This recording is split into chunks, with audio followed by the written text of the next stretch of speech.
All right, today we're going to be taking some notes more formally about what integers are and also absolute value. First, we're going to start by defining integers. So what exactly are integers? Integers are the set of whole numbers. And if you don't remember what whole numbers are, we're talking like 0, 1, 2, 3, and so on. And their opposites.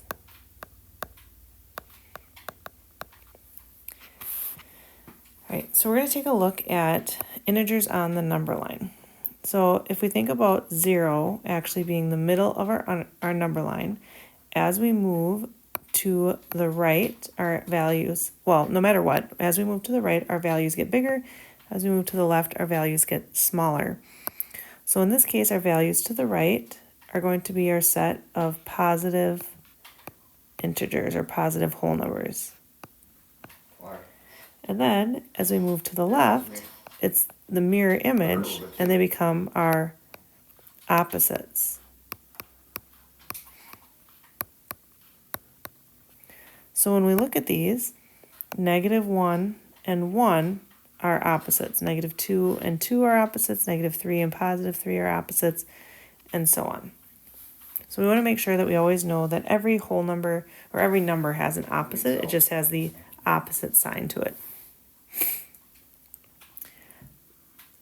Let's do a quick review of how we use integers in real life and what the integers look like when we talk about different real life situations. I got it right here, guys.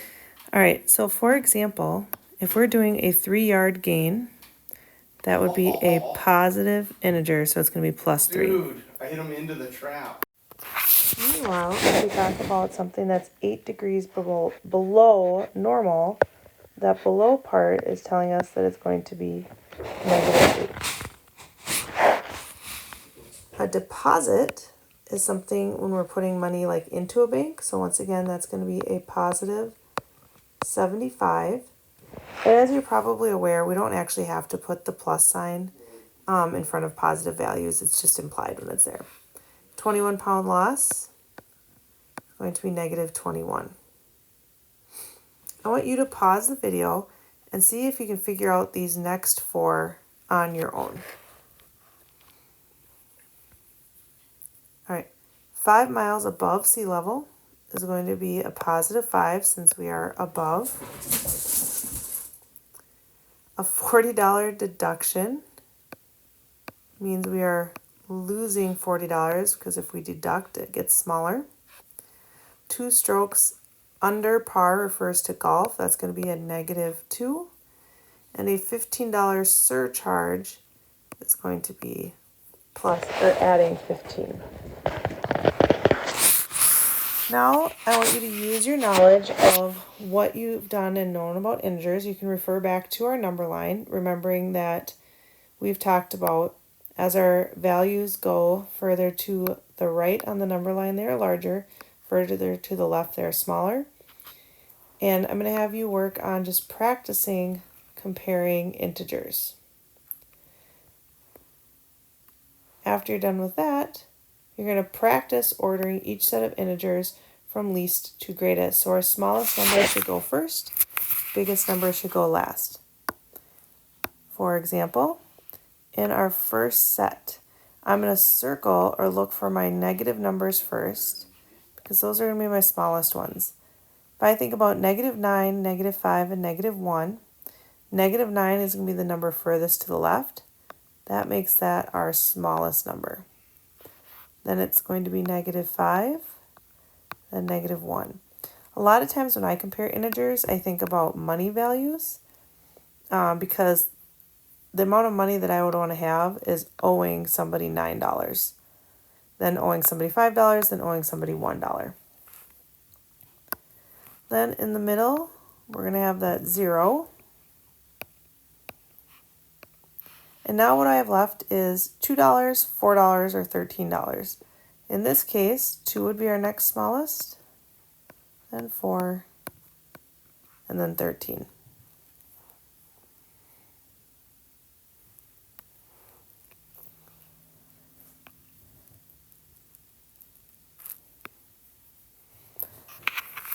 All right, our last part is looking at something that's probably new for most of you, and that's called absolute value.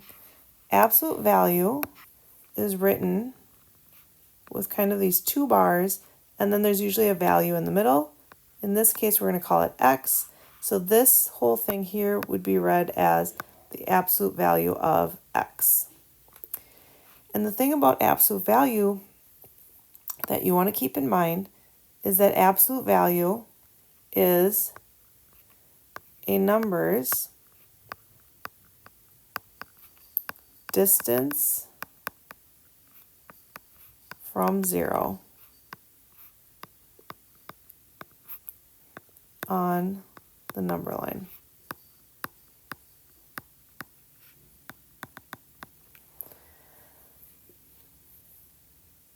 So if we look at our first one, we're looking at the absolute value of 7. If we were to go back up to our number line and find 7, we could look at how many steps away, so from 0 it is. So if our 7 is here, we would go 1, 2, 3, 4, 5, 6, 7. So we are 7 steps away from, and you don't have to necessarily write that on the notes, but I just wanted to show you. 7 steps away from 0. So the absolute value of 7 is 7. I'm going to skip to 23 and we're going to look at negative 4. So same idea, I'm going to come up here. And now I'm going to look at how far negative 4 is from 0.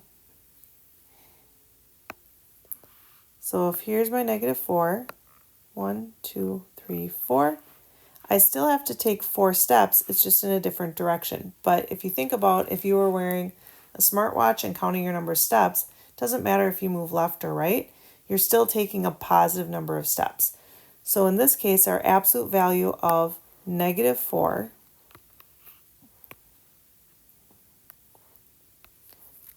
is just 4. What I want you to do right now is I want you to pause the video and I want you to try these last 4 by yourself. Hopefully you figured out that the absolute value of negative 20 is 20. The absolute value of 18 is 18. Absolute value of 35 is 35. And the absolute value of negative 11 is just 11. So that wraps up kind of our big ideas for today. So reviewing what integers are, how they're the set of whole numbers and their opposites, and then also what absolute value is, referring to a number's distance from 0 on a number line.